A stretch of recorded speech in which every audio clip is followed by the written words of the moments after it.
자, 이 교시는 먼저 또 인생 책 한 권 소개해 드리겠습니다. 바로 이 책인데요. 자, 제목은요, 칠판에 적혀져 있죠. 한 개의 기쁨이 천 개의 슬픔을 이긴다. 바로 작가는요, 조우성 변호사입니다. 25년 차 변호사인데요.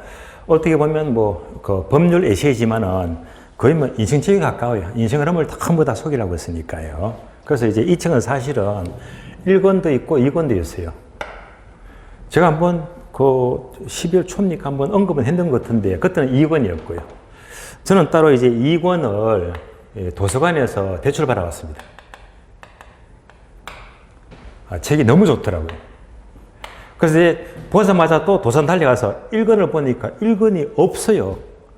답답하더라고요. 할인을 기다릴 수는 없고 해서 바로 이제 그 인터넷 서점에서 바로 구입을 했습니다. 구입을 해서 읽은 책인데요. 1권 내용이 훨씬 더 좋더라고요. 1권 내용이. 1권의 그 주제는요, 주로 이제 삶과 태도에 관해요.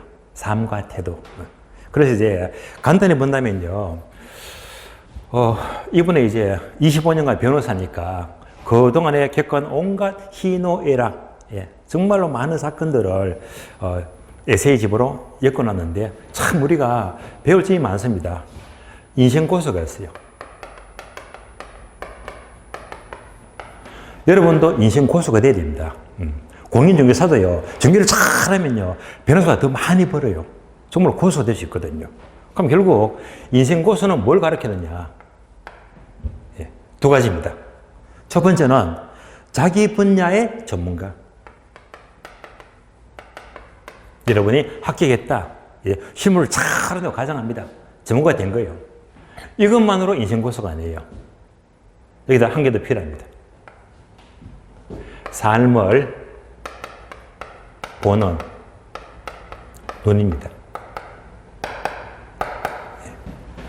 삶을 보는 눈이 넓어야 됩니다.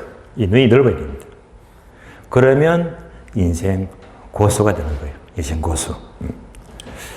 저도 인생 고수가 되려고 이걸 전부 다 갖추려고 하니까, 유일한 방법은 저대로는 책을 많이 읽자. 책을 많이 읽자. 인생 고수가 되려고. 그러다 보니까 제가 필요한 분야의 전문가도 가능하고요. 특히 책을 통해서 삶을 보는 눈이 굉장히 넓어지더라고요. 그래서 이제 올해 한 4날밖에 안 남았지만, 4일 남았죠. 며칠 남지 않았지만은, 그래도 제가 1년에 평균 한 200권을 읽으니까요. 적게 읽은 건 아니에요. 그래서 이제 5년 만에 드디어 오늘부로 999권째를 읽고 있어요. 1000권에서 딱 한 권이 남았습니다. 딱 한 권 남았어요. 아주 흐뭇합니다. 1000권은 달성이 되겠더라고요. 그러고 보니까 은하철도 999 생각나시죠? 은하철도 999가 아니고 인생고수 999가 되려고 제가 읽었던 것 같아요. 다만 이 책이 워낙 내용이 온갖 좋은 애들이 많다 보니까 이리 언급하기는 그렇고, 이 책은 그냥 저를 믿고 보시면 돼요. 믿고 보시면 절대 책값 안 아까워요. 전혀 후회되지 않습니다.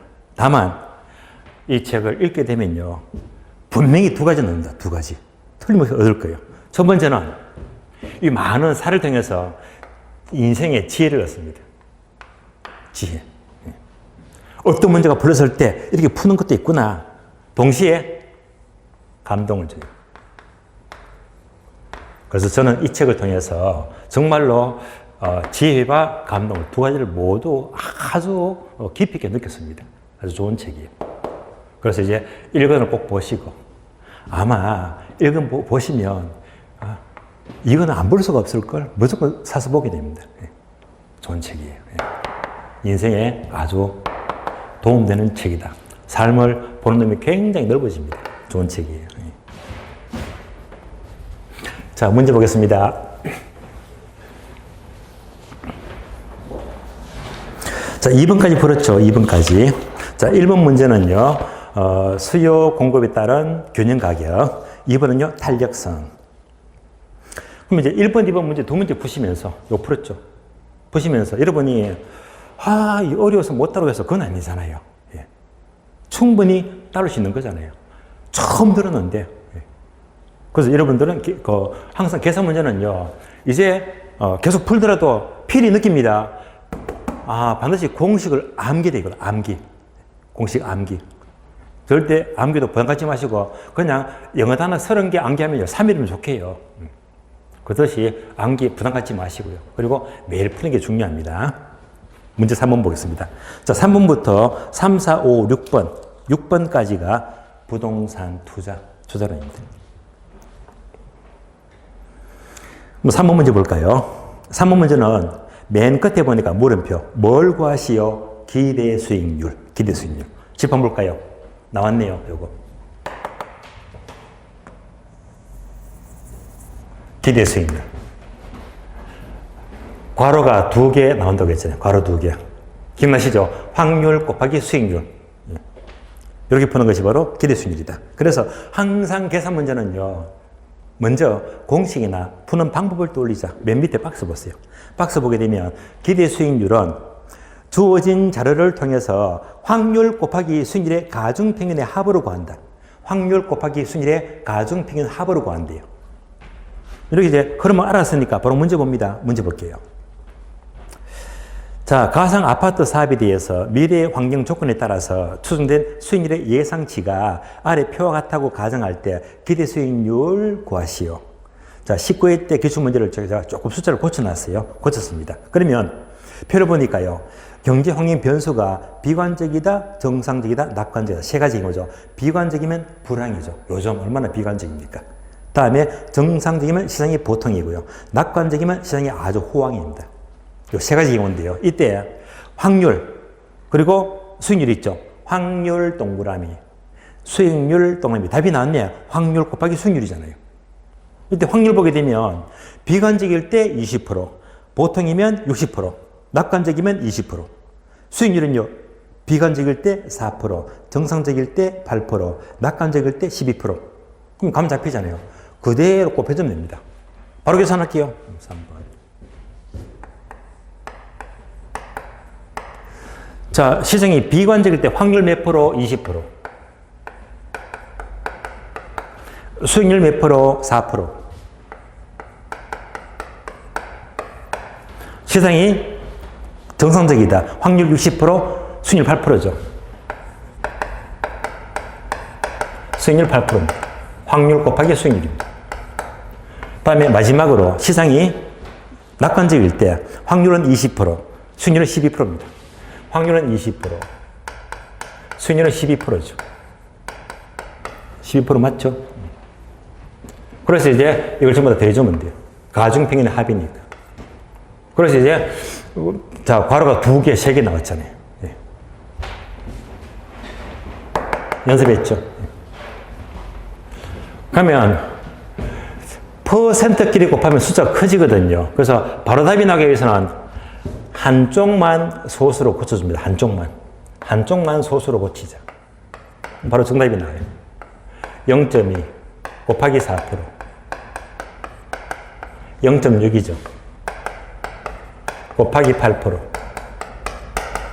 0.2죠. 곱하기 12%. 그러면 바로 다이렉트로 정답이 나옵니다. 이러면 정답 8%가 나옵니다. 정답 8%. 정답 3번 되겠습니다. 기대 수익률, 확률 곱하기 수익률의 가중평균의 합이다. 역시 어려운 것 없습니다. 문제 4번입니다. 4번 문제는요. 자, 맨 끝에 보니까 물음표, 지분 투자에 대한 수익률은 몇 프로인가? 줄여서 지분 수익률. 오, 나왔죠, 이거. 지분 수익률. 투자에서 지분 수익률입니다. 그러면 앞에서 계산 예제 풀 적에는 얘가 어떻겠습니까? 분수식인데 분모가 숫자 1개, 분자가 숫자 3개, 빼고 더하고 요거. 항상 이렇게 식이 이루어지거든요. 지분 수익률. 그러면 항상 계산 문제는 공식부터 먼저 보자. 그래서 박스 보게 되면요. 지분 수익률 공식이 두 개 나오잖아요. 첫 번째 간단한 공식은 의미가 없어요. 날려버리고. 두 번째 공식 긴 거 있죠. 부모 분자 옮겨서 볼까요? 자, 지분 수익률 공식은 분모가 지분 투자액입니다.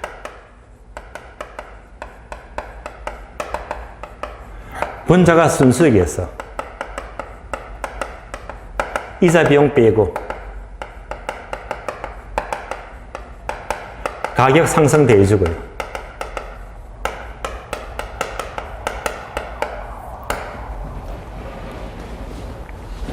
그래서 이렇게 보았더니 숫자 1개, 숫자 3개 딱 요것만 찾아서 숫자만 넣어주면 답이 나오는 겁니다. 자, 공식 확인했으니까 바로 문제 분석합니다. 4번요. 1억 원을 투자하면 1년 동안에 2,600만 원의 수익이 생기는 부동산에 2천만 원은 자기 자본으로 투자한다. 내 돈이죠. 2천만 원 내 돈 투자하고 나머지 8천만 원은 은행에서 이자율 20% 빌려서 투자를 하고자 합니다. 이때 지분 수익률은 몇 프로인가? 자, 분석합니다. 자, 1억을 투자했죠. 1억. 1억을 투자하면 1년 동안 수익이 얼마 생긴다? 2천만 원의 수익입니다.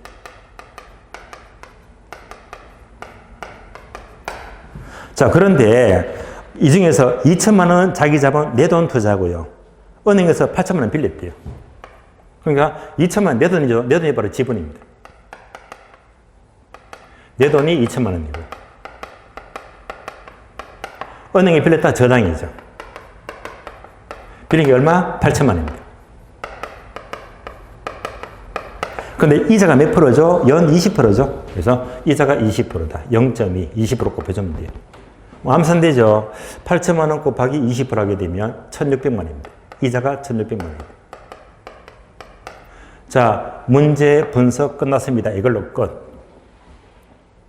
이때 지분 수익률 몇 프로냐 했을 때 그러면 공식에다가 지금부터 숫자만 찾아서 넣어주면 돼요. 숫자만 찾아서. 자, 분모. 지분 투자액 얼마예요? 내 돈. 2천만 원. 2천만 원. 자, 수익이 얼마? 2천이죠.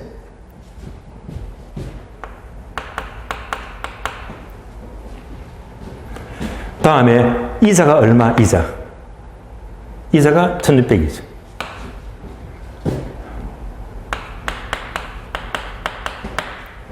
가격 상승은 얼마? 자료가 없잖아요. 없어요. 1년 동안에 얘가 5% 올랐다, 10% 올랐다. 자료가 없잖아요. 없으면 캔슬, 0이 됩니다. 없다.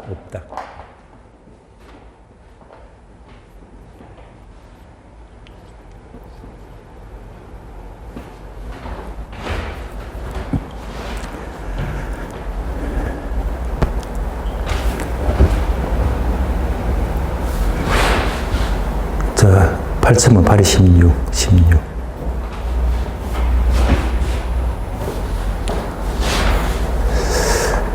아, 수익이 다르네. 2천이 제가 숫자가 좀 이상하더라.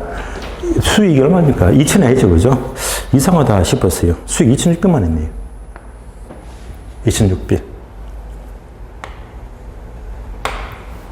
제가 안경을 써도 2,600이 꼭 2,000으로 제가 착각을 했습니다. 2,000, 맞죠? 2,600, 수익은 2,600입니다. 자, 이제 계산하면 되겠네요. 계산하면 분모가 얼마? 2천만 원. 분자는요, 2,600에서 1,600 빼면 되겠네요. 얼마가 되지? 1,000만 원. 끝났네요. 2분 1이죠. 정답 50%. 50%.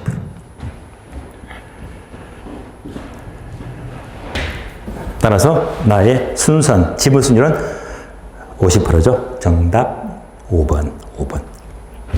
자, 4번 문제는요. 네 번째 줄 보니까 기출문제죠. 제15에 중개법 실무. 그러니까 이 지구수료 계산 문제가 학개론 계산 문제가 아니라 중개법에서 15회 때 출제가 된 거예요. 그래서 15회 때 심히 어려웠잖아요. 그래서 이제 15회 때 학생들이, 수험생들이 손도 못 댔어요. 왜? 학교는 다 까먹고 있었는데 2차 공부하는데. 그렇잖아요. 그래서 이 중개법에서 지분수익과 이런 계산이 나오니까 정말로 이 문제가 2차 공부생한테는 전혀 준비가 안 됐거든요. 그래서 이 문제가 중개법에서는 문제가 어려웠어요. 학교는 쉬운 문제인데요. 정답 5번 되겠습니다. 다음에 문제 5번입니다. 5번은요. 현재 1억이 있는데 이 1억 원의 5년 후의 가치를 묻네요. 5년 후 미래 가치를 묻습니다. 28회 때 비슷한 문제가 나왔거든요. 비슷한 문제. 자, 자료를 보게 되면 박스. 연 이자가 연 7%죠. 7% 복리 계산. 그리고 최종 5년 뒤의 미래 가치 금액은 10만 원짜리, 10만 원 단위는 4452 반올림 하래요. 반올림. 10만 원부터는 반올림을 하라. 네. 자, 그러면 이제 요 문제는요. 일단 또 공식부터 볼까요? 박스. 이때는 바로 공식이 있죠. 일시불의 내각계수, 즉 일시불의 미래가치 관한 공식. 일시불의 미래가치 계수가요. 1 플러스 R의 n승이다. 공식부터 봅니다.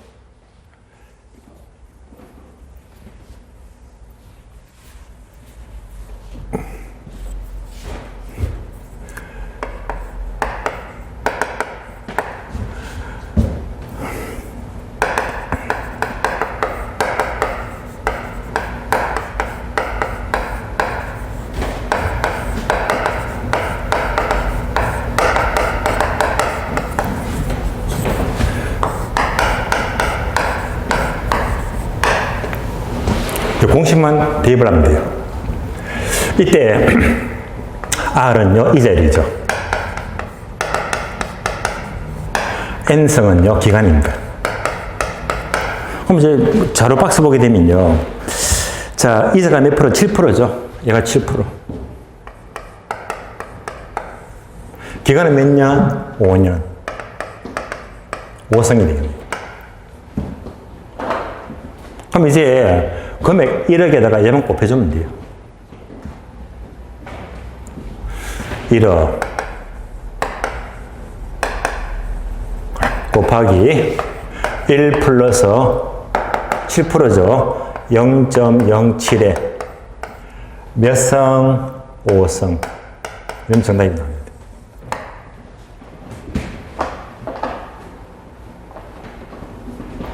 자, 이 과정을요. 한 번 더 그림으로 본다면 이런 그림이 되겠네요. 자, 현재 얼마? 1억.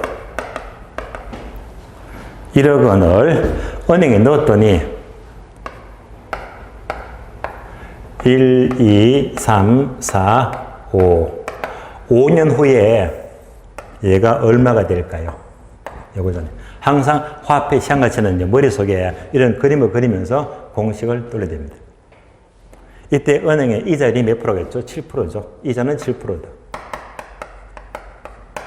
그래서 1억 원 곱하기 바로 일시불의 내각계수를 그대로 대입을 했습니다. 그럼 이제 괄호를 정리해 볼까요? 괄호를 정리하게 되면 어떻게 됩니까? 1.07의 5승이죠. 1.07의 5승이다. 근데 이제 여러분의 계산기는요, 이 5승, 성수와 계산이 어려워요. 어렵기 때문에 이걸 또 어떻게 계산하지? 자, 이때, 자, 5승이 나오더라도 계산 어떻게 하느냐? 이것도 연습해 봐야 됩니다. 어떤 분들은요, 이거 갖고 고민하다가 1.07 곱하기 5. 이건 틀렸죠? 이게 아니잖아요. 그래서 5승 하게 되면요, 1.07을 그대로 5번 곱해주면 돼요. 5번. 그래서 해볼까요? 1.07. 한 번이면 1승이죠. 한 번 더 곱해주면 2승이 되고, 세 번째 곱하면 3승이 되고, 한 번 더 곱하면 4승이 되고, 한 번 더 곱하면 5승이 되고요. 그대로 5번 그대로 곱해주면 돼요. 어려운 거 없죠? 따라서 여러분 계산기 갖고 1억 곱하기 1.07, 1.07, 1.07, 1.07, 1.07 다섯 번 곱하시면 정답이 딱 떨어집니다. 딱 떨어져요. 자, 그럼 이제 금액이 얼마나 나면요. 140, 255, 173이 나올 거예요. 자, 정확히 이렇게 나올 겁니다. 근데 이 단서가 뭐지? 박스 보게 되면요. 두 번째 항목. 최종 미래가치 금액은 10만원짜리는 반올림한다. 10만원짜리 요거잖아요. 요거. 얘를, 자, 5가 넘으면 반올림 하는데, 5가 안 되니까 그냥 반올림 안 하면 되겠네요. 그래서 이제 얘를 반올림 할 게 없으니까 정답 1억 4천입니다.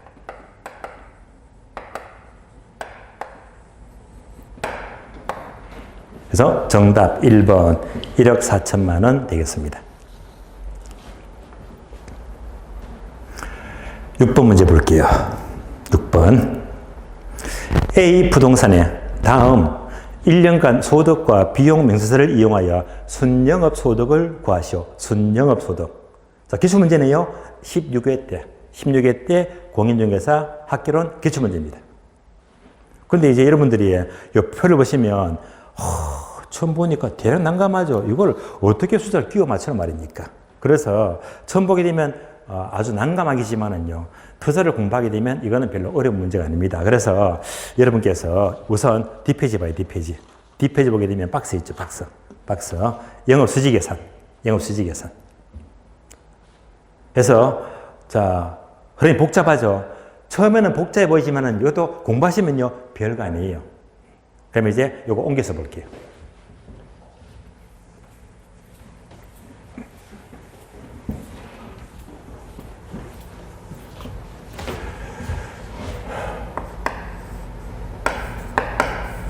자, 영업수지계산은요, 먼저, 가능조소득에서, 안 쓸게요. 다 나와 있으니까. 다음에, 공실과 불량부채를 빼고요. 기타 소득을 더해요. 그러면 유효조소득. 여기서 영업 경비를 빼자. 그러면 순영업 소득이 나옵니다.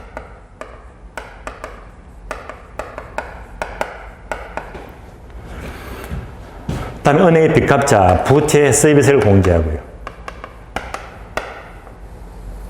그러면 세전 현금 수지가 나오고요. 마지막으로 세금 내자, 소득세를 공제합니다. 그러면 최종적으로 세후 현금 수지가 나와요.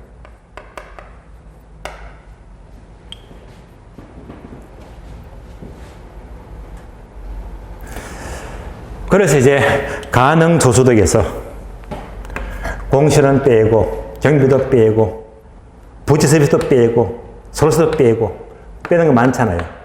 얘가 바로 1번. 투자에서 영업수지 계산.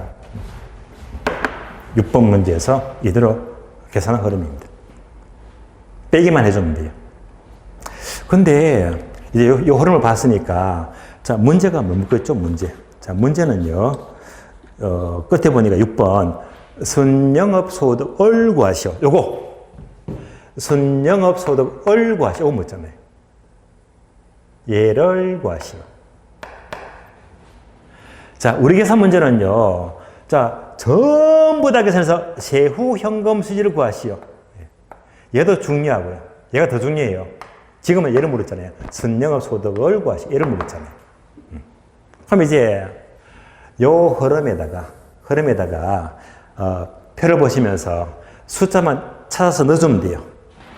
그럼 이제 표를 볼까요? 표를 보시면요. 첫 번째, 유효 총소득이 1억 원이다. 나왔죠? 유효 총소득 얘가 1억 원이다.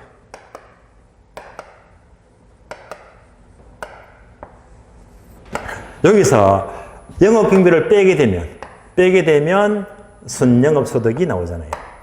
그래서 이제 이 영업경비 항목 얘가 되게 많은데요. 아래 보니까 자, 비용 명세가 총 7개 항목이 있죠.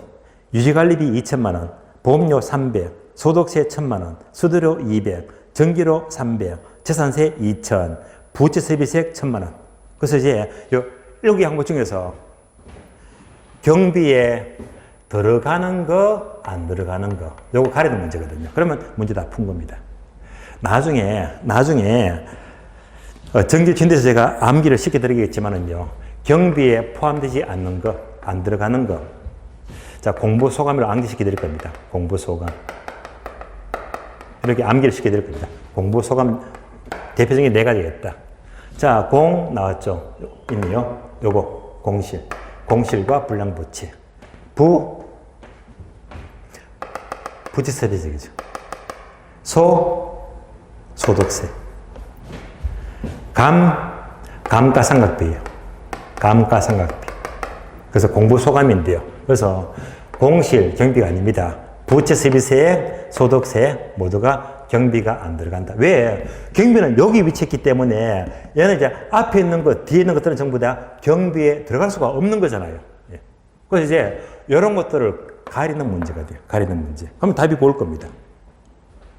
자, 그래서 자, 유지관리비 경비에 들어갑니다. 보험료 들어가요. 소득세 요거죠. 소득세. 안 들어가지. 소득세. 요거 캔슬. 수수료 들어갑니다. 전기료 경비 포함되죠. 재산세도 포함됩니다. 부채 세비세 은행에 빌린 돈이죠. 이것도 안 들어간다. 그러니까 요거 2개. 따라서 소득세하고 부채 세비세 2가지는요. 경비에서 포함시키면 안 됩니다. 요거 2개 무시하고 요거 2개 무시하고 나머지를 5개를 전부 다 대주면 돼요. 그래서 유지관리비 2천만 원, 보험료 300, 수수료 200, 전기료 300, 재산세 2천. 이거 다 더하면요 4,800만 원이거든요.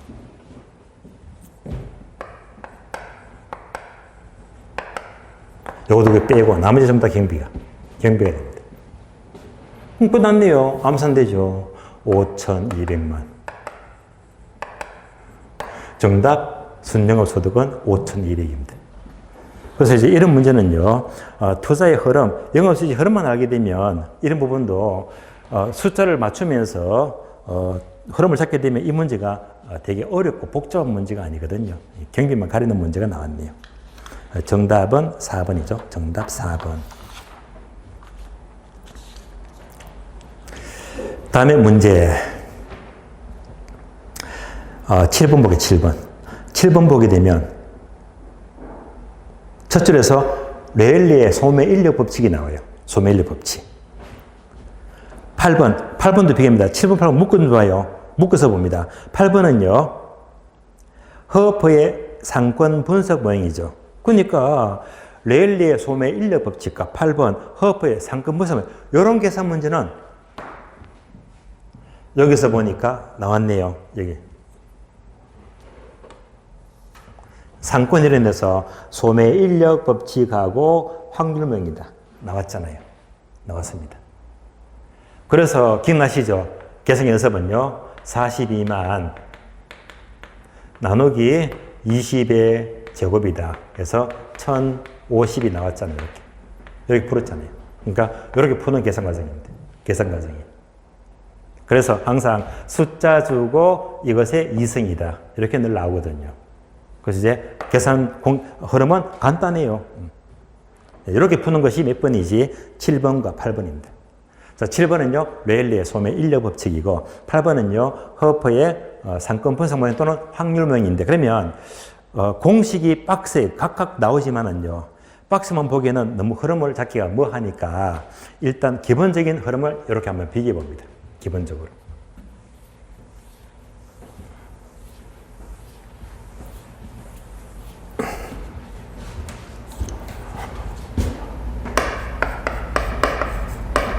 소매인력 법칙입니다.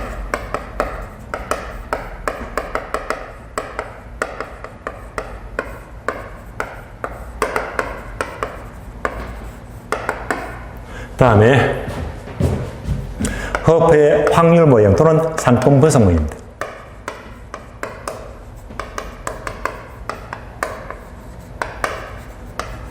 또는 확률 모형이죠. 허퍼가 되면.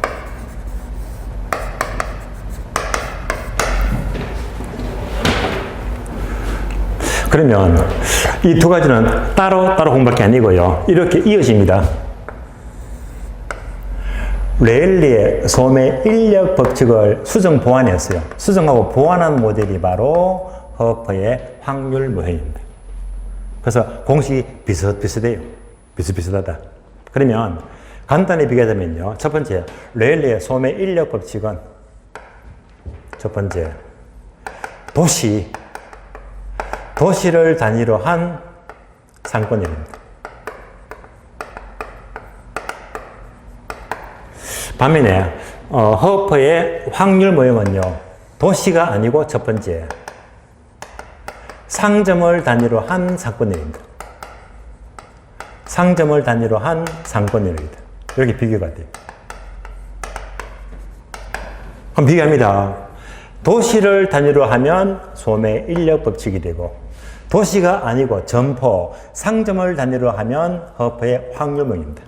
그래서 항상 자, 왼쪽은요, A 도시, B 도시, C 도시, 도시가 나와야 됩니다. 다음에, 후자는요, 허퍼는 항상 신규 매장, 기존 매장, A 점포, B 점포, 점포가 나와야 됩니다. 그럼 이제 여러분들이 가볍게 비교해 볼까요? 7번 문제에서 그림이 나요, 그림. 그림 보게 되면, 자, 첫 번째 동그라미가 도시 A. 다음에 중간에 도시 C. 그리고 끝에 보니까 도시 B가, 나왔네, 도시. 그러니까 레일리의 소매 인력 법칙이고요. 8번 문제는요. 다음 페이지 또 그림 나요. 그림 보게 되면 자, 첫 번째 동그라미가 기존 할인 매장. 오른쪽은요. 신규 할인 매장 나왔죠? 할인 매장. 상점이 나왔잖아요.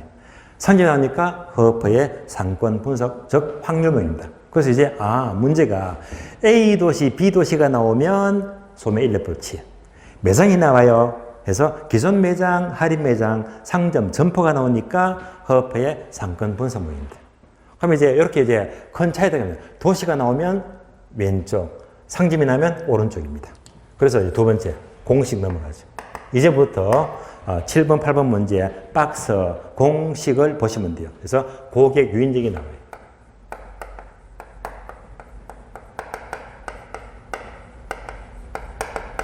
공식은 간단합니다. 그래서 공식은요. 분자 보면 돼. 분자가 도시의 인구수가 되고요. 인구수. 그리고 거리의 제곱입니다.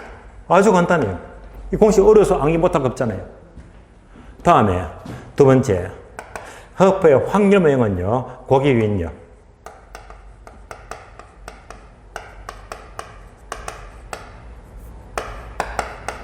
분자 보면 돼요. 매장 면적이 나와요.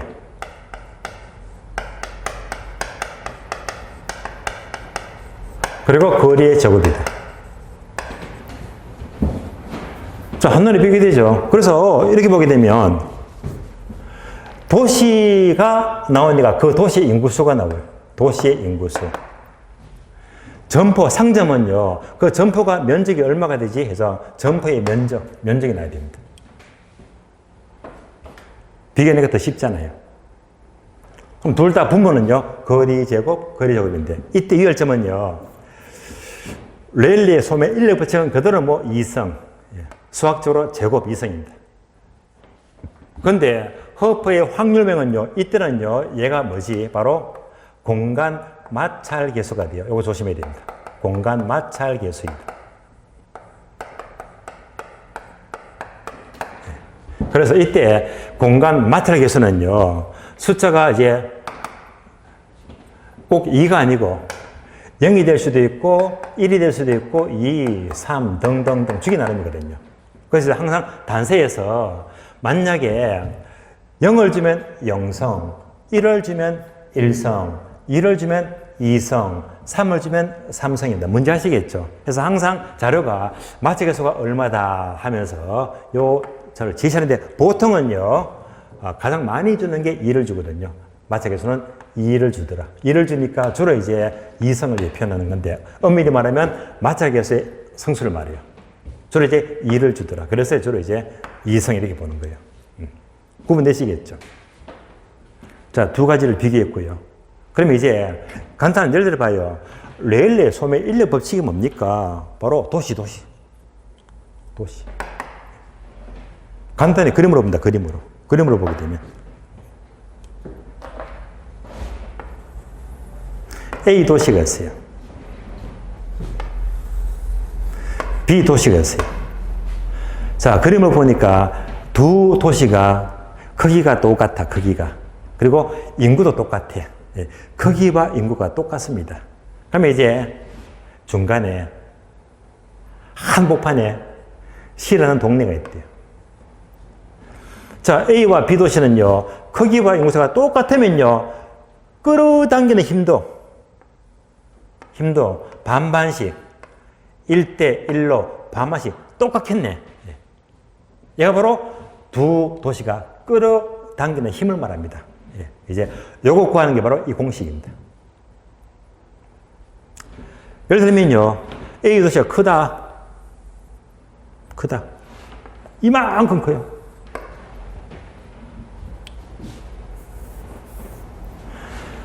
그럼 이제 이때 A 도시는 서울이다, 서울. B 도시는 수원이다, 수원. 그다음에 이제 크기와 인구수가 다르잖아요. 간단하게 서울 인구를 1,000만 명 잡아요, 1,000만 명. 1,000만 명이다. 수원은요, 100만 명 잡을게요, 100만 명. 1,000만이고 100만 명이면 서울이 몇 배나 더 큽니까? 10배나 더 커요, 10배. 무려 10배나 더 크다, 10배나.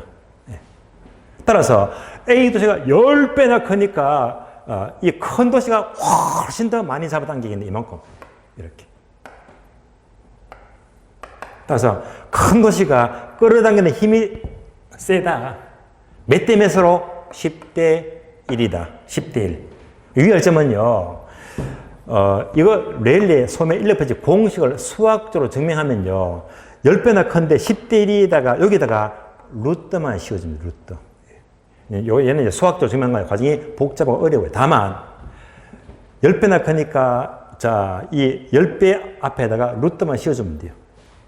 그럼 연결하시면 돼요. 만약 2배나 크면 루트 2가 되고, 3배나 크면 루트 3이 되고요. 10배나 크니까 루트 10이 된다. 라고 보시면 돼요. 그래서 결국은 도시가 큰 쪽으로 끌어당기는 힘이 커진다. 그래서 이제 요거 구하는 거 있죠. 비율. 요거 구하는 거. 요거 구하는 공식이 바로 이 공식입니다. 문제 아시겠죠? 다음에 허퍼의 확률명은요, 도시가 아니고 뭐라고 했죠? 상점. 점포가 돼, 점포. 예를 들어 봅니다. 예를 들면 우리 집이 있어요. 우리 집이 있는데 우리 집 주변에 마트가, 대형 마트가 있다. 대형 마트가 여러 개 있어요. 이제는 도시가 아니고 마트입니다. 상점이. 다시 말하면요, 이마트가 있고 홈플러스가 있고 롯데마트가 있어요. 그럼 이제 여기서 내가 있다면 나는 어느 점포에 갈 확률이 가장 높을까? 어느 매장으로 갈까? 확률을 구하는 겁니다. 그럼 이제 가장 기본적인 모델은요, 만약 여기서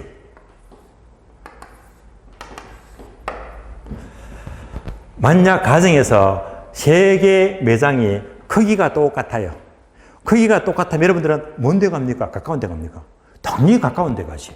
그러니까 세 점포의 크기가 똑같으면 사람은 누구든지 가까운 데 갈 확률이 높다는 말입니다. 어려운 말 아니잖아요. 이제 말을 바꿨어요. 말을 바꿔서 자, 3개의 매장의 거리가 똑같대, 거리. 거리가 똑같으면 여러분들은 매장은 큰 데 갑니까? 작은 데 갑니까? 당연히 큰 데 가겠지. 그래, 거리가 똑같으면 큰 데 갈 확률이 가장 높다는 말입니다. 얘가 기본 가정이고요. 그럼 이제 이 모델은요, 매장 크기가 다르고 거리가 다 달라집니다. 예를 들면 얘네 이제 면적이 뭐 8,000이다. 8,000제곱미터. 얘는 뭐 3,000제곱미터다. 얘는 뭐 5,000제곱미터다. 면적이 달라집니다. 또 거리가 달라져요. 얘는 뭐 5km 떨어졌고, 5km. 얘는요, 뭐 한 2.5km 떨어졌고. 얘는요, 뭐 한 3.5km 떨어졌다. 거리가 다르다. 거리가 달라요. 그러니까 크기가 다르고 거리가 다를 때 각각 갈 확률이 얼마씩 될까요? 확률. 이것 구할 때 이 공식을 쓰게 됩니다. 되시겠죠? 그래서 랠리는 도시를 단위로 해서 끌어당기는 hợp 인력. 허퍼는요, 상점을 다녔을 때 각각 끌어당기는 hợp 인력을 구하는 것이다. 라고 보시면 돼요. 자, 기본적인 내용을 설명을 드렸고요. 이제 문제 봐요. 7번 이어서 봅니다. 비슷하니까요. 7번입니까? 자, 7번 보게 되면 도시 A와 B 사이에 도시 C가 있대요. 그럼 이제 그림이 이렇게 나오잖아요. 도시 A하고요. 도시 B 사이에.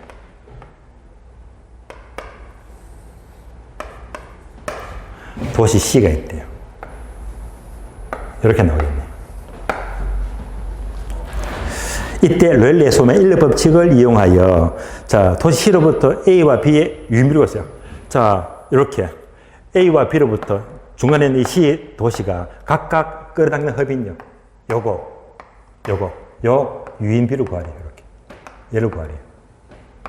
끌어당기는 hợp 인력, 끌어당기는 비를 구하래요.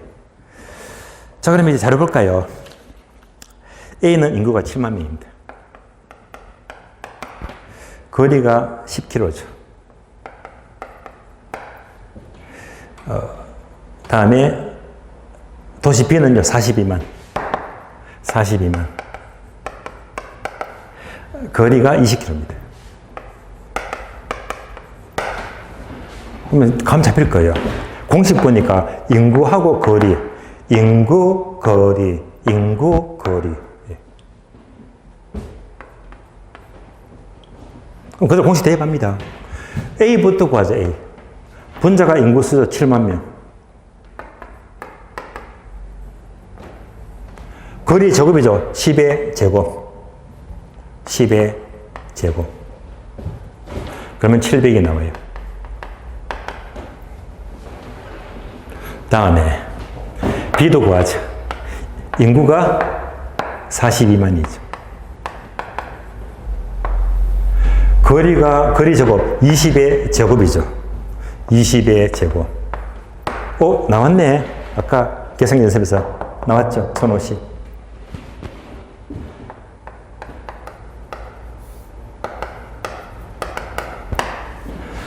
자, 이렇게 하니까 A가 700이 나왔고요.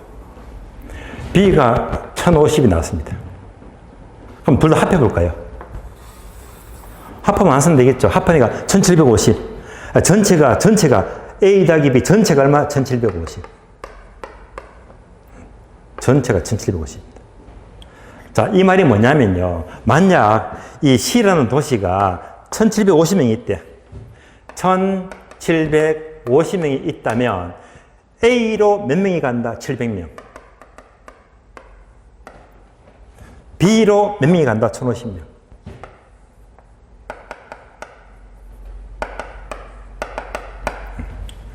전체가 1750이면 A 도시로 700명이 가고 B 도시로 1050명이 간다 이 말입니다. 그럼 이제 요거 비율 얼마인지 구할 수 있잖아요. 요 비율 구하는 거예요. 자, A부터 구해볼게요. A부터 구하자. 다 푼 거예요. 전체가 1750이죠. 1750인데 A로 몇 명이 간다? 700명. 그러면 A 비율 나옵니다. 다음에 B도 구하자. B. 전체가 1750이죠. 1750 중에서 B 쪽으로 몇 명이 가더라? 1050명.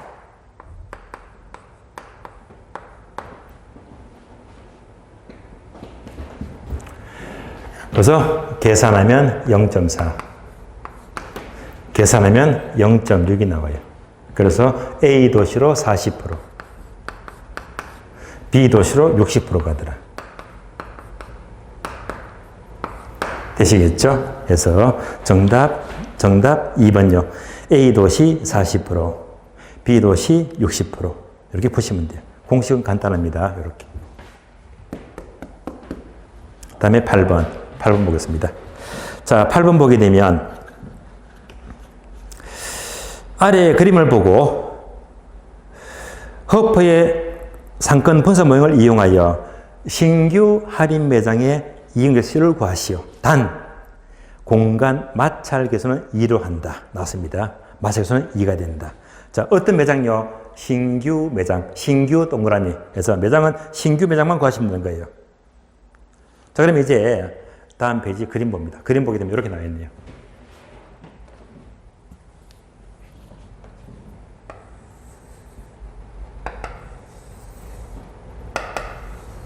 얘가 기존 매장이죠. 다음에 신규 매장입니다. 그리고 아래쪽에 인구 4만 명의 도시. 이 도시가요, 인구가 4만 명입니다. 이런 그림이 나옵니다. 자, 그러면서 자를 보게 되면 기존 매장은 면적이 12,000, 거리가 2km. 면적이 12,000이 되고요. 제곱미터. 거리가 2km입니다. 그 다음에 신규 매장은요, 면적이 9,000, 거리가 3km. 면적이 9,000, 거리가 3km입니다. 문제는 뭐 묻죠? 둘 다 구하지 말고 신규 매장 요거.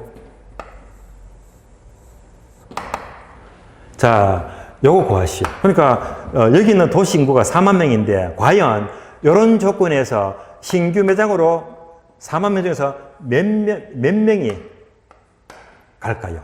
몇 명이 갈까? 이렇게 하는 말입니다. 그럼 계산합니다. 그대로 뭐지? 요거. 괄호 단수에서 마찰 계수가 2라고 했죠. 그래서 마찰 계수는 2가 된대. 그대로 뭐? 2성 해주면 되는 거예요. 그럼 이제 각각 구합니다. A부터 구하자. 면적 나누기 거리 제곱이죠. 면적 12,000 나누기 2의 제곱입니다. 그럼 3,000이 나오죠. 3,000. 다음에 신규 매장 면적 9,000입니다. 3의 제곱이죠. 거리 제곱. 암산되죠. 1,000.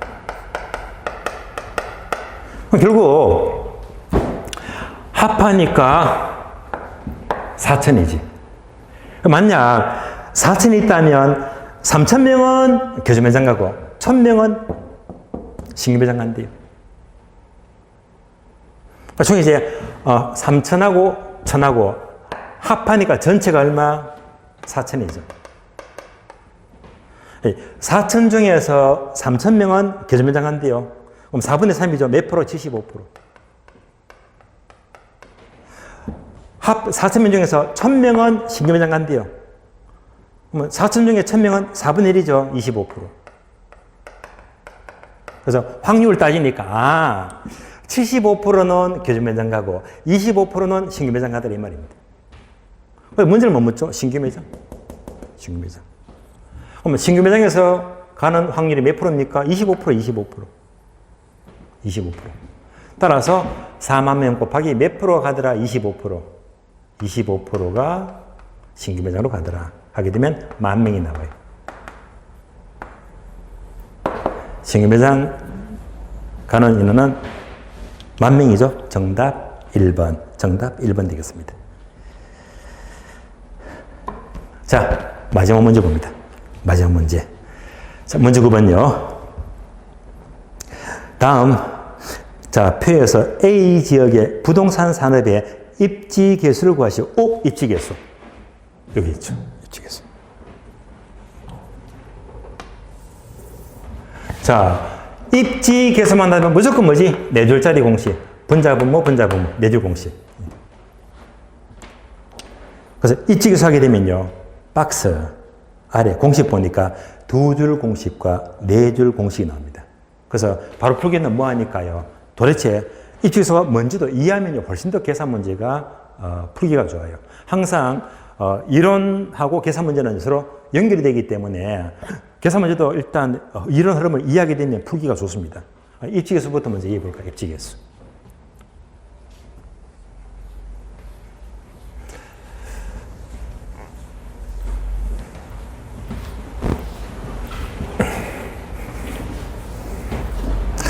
자, 입지계수는요, LQ라고 부르고요. 그럼 공식 보게 되면 두 줄 공식. 전국의 특정 산업 비율입니다.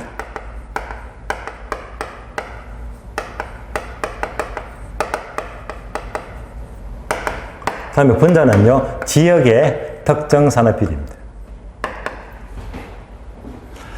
자, 공식을 풀어서 본다면, 분모가 전국, 전국 동그라미 하시고요, 동그라미. 분자가 지역이다, 지역 동그라미. 자, 이렇게 보게 되면 결국은 뭐지? 전국에 대한 지역의 특정 산업 비율입니다. 아, 전국에 대한 지역의 특정 산업 비율이다. 이게 바로 입지계수가 돼요. 예를 들어 볼까요? 예를 들면,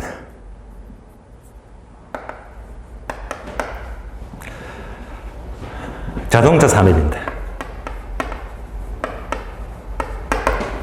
그럼 여러분들, 우리나라에서 자동차 산업하게 되면 가장 발달된 동네가 어느 지역 떨어져, 그죠? 바로 울산.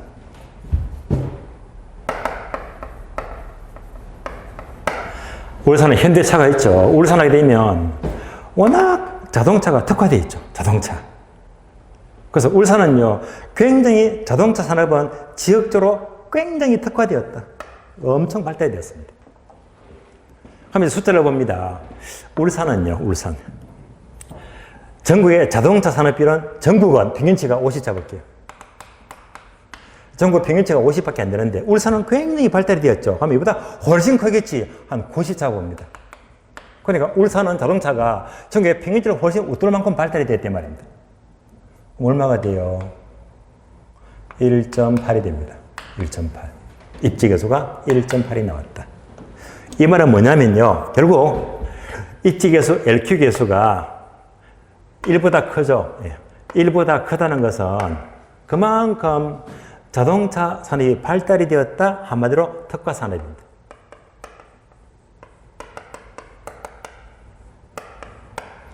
다른 말로 수출이 중심이죠. 수출 기반 산업입니다.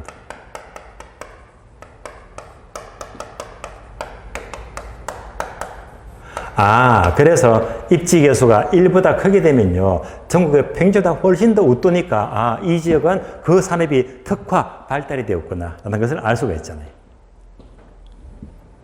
다음에 울산 말고요, 대전.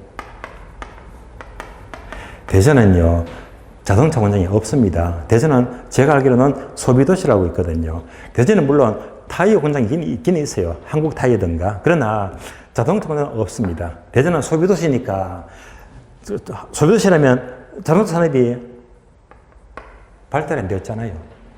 전국에 평균치도 안 되겠지. 안 된다면 이렇게 되겠네요.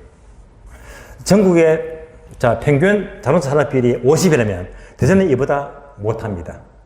못하다면 30 정도 보고요. 30. 발달이 안 되었어요. 전국에 평균치가 안 되고 있잖아요. 그러면 0.6이 나와요. 0.6은 1보다 작잖아요. 따라서 결론적으로 입지계수가 1보다 작으면요, 낙후되었죠. 그 지역은 낙후산업입니다. 낙후되었다. 따라서 다른 말로 비수출 기반 산업입니다. 비수출 기반 산업입니다. 자, 입지계수 이해하셨죠? 입지계수란 입지계수가 1보다 크면 지역이 특화되었고 1보다 작으면요, 낙후되었다. 이렇게 이해하시면 돼요. 그래서 결국 지금 9번 문제. 9번 문제는요, 입지계수를 구하래요. 근데 이제 첫 줄 보시면요, 어떤 입지계수? A 지역의 부동산 업의 입지계수래요. A 지역의 부동산 산업입니다. 그럼 항상 계산 문제는요, 공식부터 먼저 보자. 공식. 자, 공식 보게 되면 박스 두 줄 공식이 있고 네 줄 공식이 있죠. 두 줄은 적었잖아요. 근데 얘는 공식에 심이 안 나와. 항상 어떤 공식? 네 줄, 네 줄. 자, 풀어봤잖아요. 입지계수. 여기서 네 줄 공식 다 풀어봤잖아요. 네 줄. 네 줄을 만들어 봅니다. 그러면 박스 보게 되면요, 분모가 전국이죠. 전국. 얘는 전국이 되고.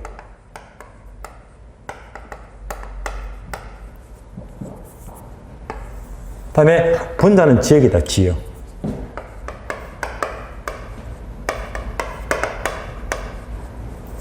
이렇게. 그래서 다시 이제 얘가 이제 분자분모를 구면 되는 거예요. 전국의 총 고용 인구.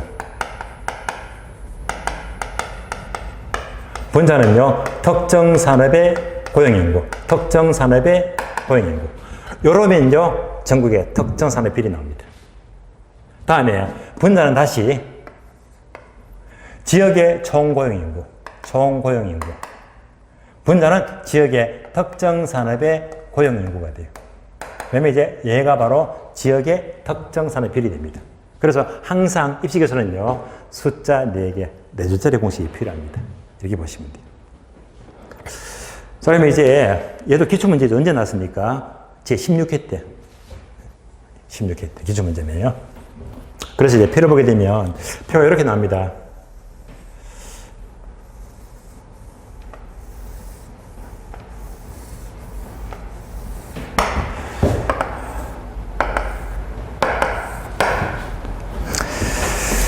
부동산 기타 전체.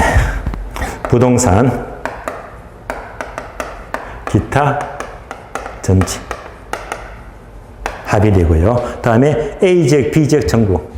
A지역, B지역 전국. 숫자는요, 100, 200, 300.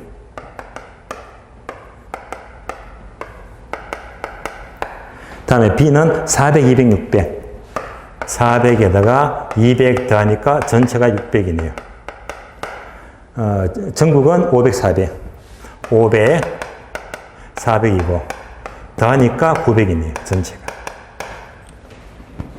그래서 이제 문제는 뭐 습니까? 자, 문제가 뭐냐면 A 지역의 부동산 산업입니다. 어떤 지역? A 지역. 요거 A 지역.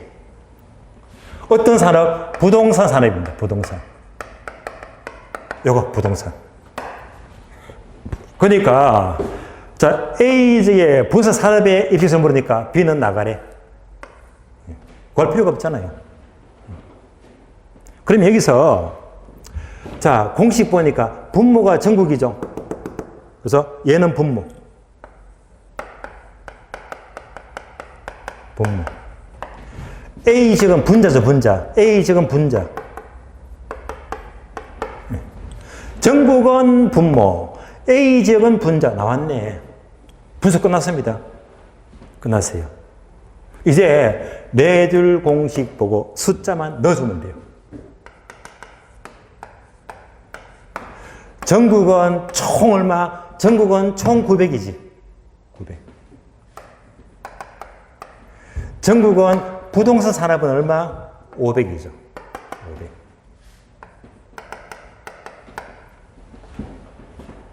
다음에 A 지역 있죠, A 지역. 자, A 지역은 총 얼마? A 지역은 총 300. 300. 부동산 산업은 얼마? 100. 네.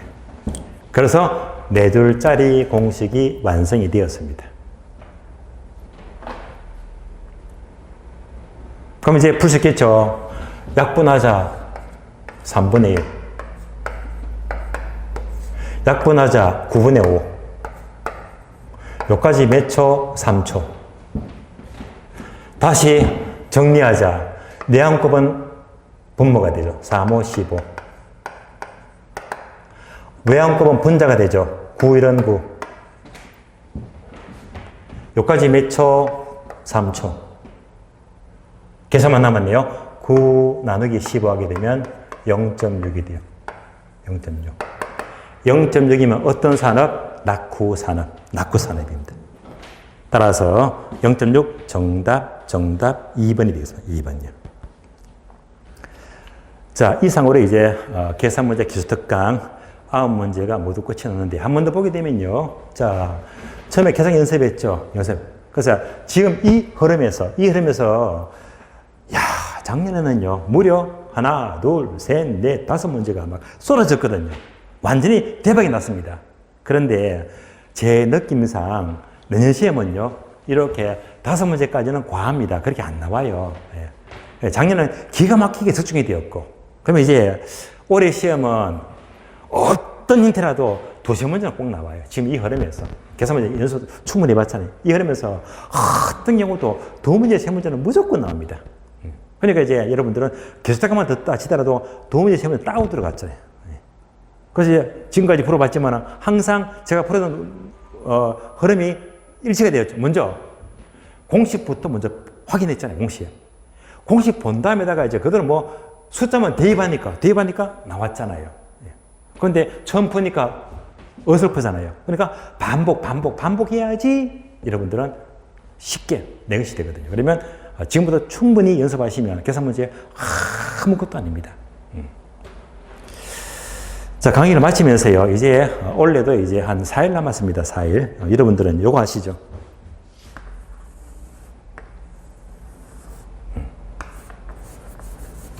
하트, 좋아요.